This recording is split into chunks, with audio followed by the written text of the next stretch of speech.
Disney's Frozen, adapted by Bill Skolon. On the edge of a fjord, a deep mountain lake ringed by majestic peaks, the kingdom of Arendelle was a happy place. During the day, shopkeepers, fishermen, and ice sellers kept the city bustling. At night, the northern lights often lit up the sky in beautiful patterns. The rulers of Arendelle, the king and queen, were kind. Their young daughters, Elsa and Anna, were the joy of their lives. The older daughter, Princess Elsa, had a magical secret. She had the power to create snow and ice. Anna adored her big sister and wanted to spend every minute with her. One night, Anna convinced Elsa to turn the Great Hall into a winter wonderland. They made a snowman together, and then Elsa created ice slides so Anna could soar through the air. But Elsa accidentally hit Anna with a blast of icy magic. Anna fell to the ground shivering. A streak of white appeared in her hair. The worried king and queen rushed their daughters to the trolls. They were mysterious healers who knew all about magic. A wise old troll was able to cure Anna by helping her to forget the injury and the magic. He also had a warning. Elsa's power will grow, he said. She must learn to control it. Elsa was afraid that she would hurt her sister again. She spent her time practicing to keep her magic under control. It was difficult, especially when she became upset. As a precaution, the king decided to keep the castle gates closed. Anna couldn't remember Elsa's magic, but she still wanted to play with Elsa. No matter how much Anna pleaded, Elsa refused to open her door. Years passed, but the girls didn't grow any closer, even when their parents were lost at sea. Then one summer day it was time to crown Elsa as queen. Guests from far away sailed to Arendelle for the coronation. Anna was excited to meet so many new people, especially a handsome young prince named Hans. Meanwhile, Elsa was still struggling to hide her powers. She just hoped she could make it through the day. Suddenly the bells rang. The ceremony was about to begin. To Elsa's relief, the coronation went exactly as planned. Afterward, a party was held in the Great Hall. Anna and Prince Hans spent the evening laughing and talking. It was love at first sight. Anna introduced Hans to Elsa and announced that they were engaged. Elsa objected. "You can't marry a man you just met." "You can if it's true love," Anna replied. "My answer is no," Elsa said firmly, and started to leave the room. Anna couldn't believe that Elsa was walking away without talking to her. Feeling upset, she grabbed Elsa's hand and accidentally pulled off her glove. "Why do you shut me out?" Anna asked. "Enough," Elsa cried. Suddenly an icy blast shot from her uncovered hand and coated the room in ice. Everyone stared in shock. Frightened by her own power, Elsa fled from the hall. As she ran through Arendelle, everything froze around her. "Stay away from me," Elsa warned her subjects. She didn't want to hurt anyone. The townspeople were confused and afraid. "Monster!" yelled the Duke. Even the fjord froze as Elsa stepped onto the water. All the ships were locked into the ice. Elsa quickly crossed the fjord and ran up into the mountains. As Elsa climbed higher, she let her powers loose. For the first time, she didn't have to hide them. She used her magic to create a beautiful ice palace at the top of the mountain. It would be Elsa's new home where she could be free and alone. She'd never hurt anyone again. Elsa's midsummer blizzard covered Arendelle with snow and ice. The whole kingdom was panicking, and Anna knew that she had to find her sister. Leaving Hans in charge of the kingdom, she rode off into the mountains, but her horse got scared and threw her off. Anna was lucky to find a little trading post.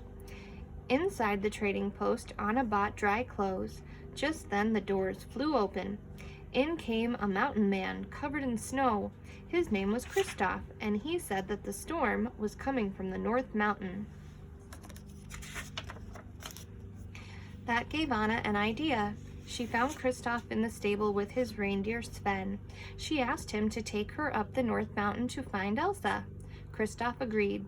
"We leave at dawn." "No," said Anna, "we leave right now." As they headed up the mountain, Anna explained how her sister had started the storm, and she told Kristoff about her true love, Hans. Suddenly, a pack of wolves began to chase them. Working together, Anna, Kristoff, and Sven escaped by crossing a deep gorge, but Kristoff's sled crashed into the rocks below. By dawn, they were almost at the top of the mountain. They looked down towards Arendelle, and it was covered with storm clouds. Here, it was an icy wonderland. "I never knew winter could be so beautiful," Anna said. "But it's so white," added a voice. "How about some color?" "I'm thinking crimson, or..." Oh, it was a living snowman. "I'm Olaf," he said, explaining that Elsa had made him. Anna asked Olaf to lead them to her sister. "We need Elsa to bring back summer." Olaf grinned. "Oh, I've always loved the idea of summer," he said. "The warm sun on my face and getting a gorgeous tan." "I'm guessing you don't have much experience with heat," said Kristoff, smiling. "Nope," Olaf replied. "Come on, let's go bring back summer." Olaf led Anna and Kristoff to Elsa's palace. "Now that's ice," marveled Kristoff. Anna told Kristoff and Olaf to wait outside. "The last time I introduced her to a guy, she froze everything," said Anna. Elsa was surprised to see Anna and was afraid of hurting her with her icy powers. "You should go, Anna," Elsa warned. "I'm too dangerous." But Anna explained that Arendelle needed her help. Elsa felt scared because she didn't know how to unfreeze the kingdom. Anna was sure they could figure it out together, but Elsa just grew more upset. Frustrated, she cried out, "I can't!" An icy blast shot across the room and hit Anna in the chest. Elsa hadn't meant to hurt Anna, and she worried she might accidentally do it again. "Get out," she shouted, conjuring up a giant snowman. His name was Marshmallow.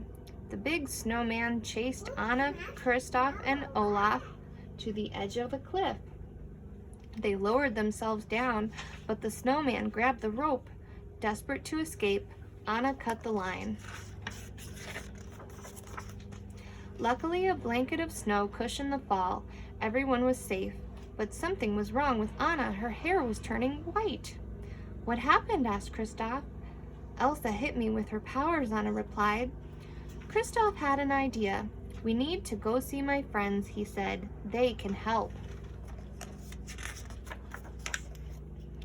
Night fell as they arrived in the realm of the trolls. Seeing Kristoff, their friend, the trolls came out of hiding.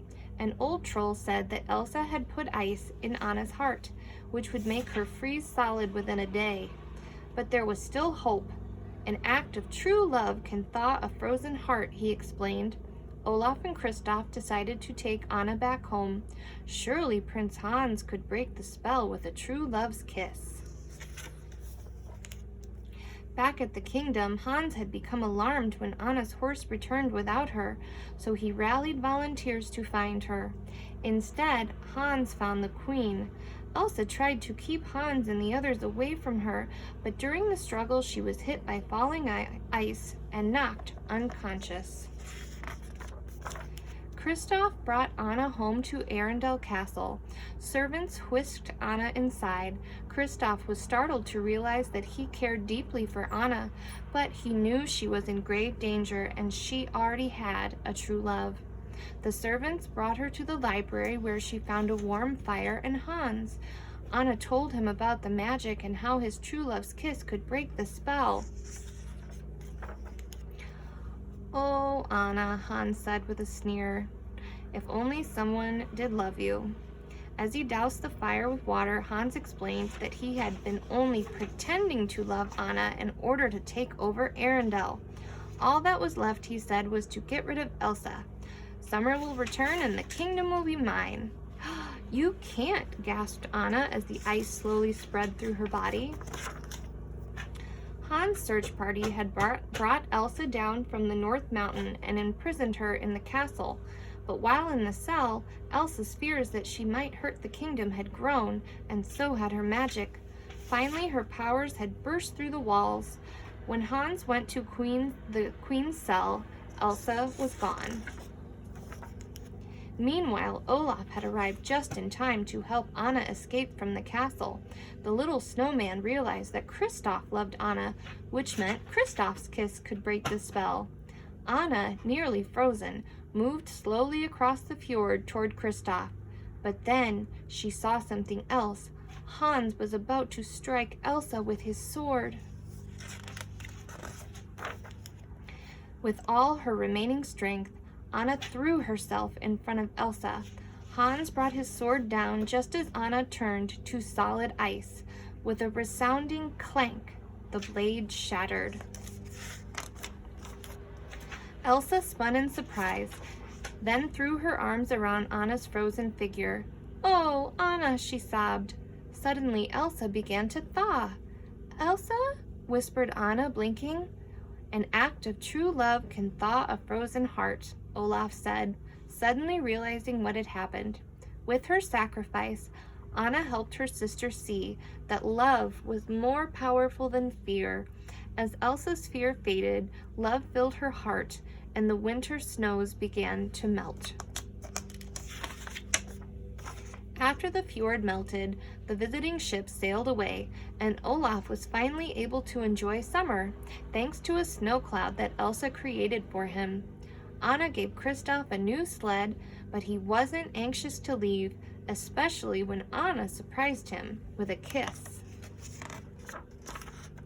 Elsa made an ice skating rink in the castle and threw open the gates. Everyone had a wonderful time skating with Queen Elsa and Princess Anna. At long last, the kingdom of Arendelle was a happy place once more. The end.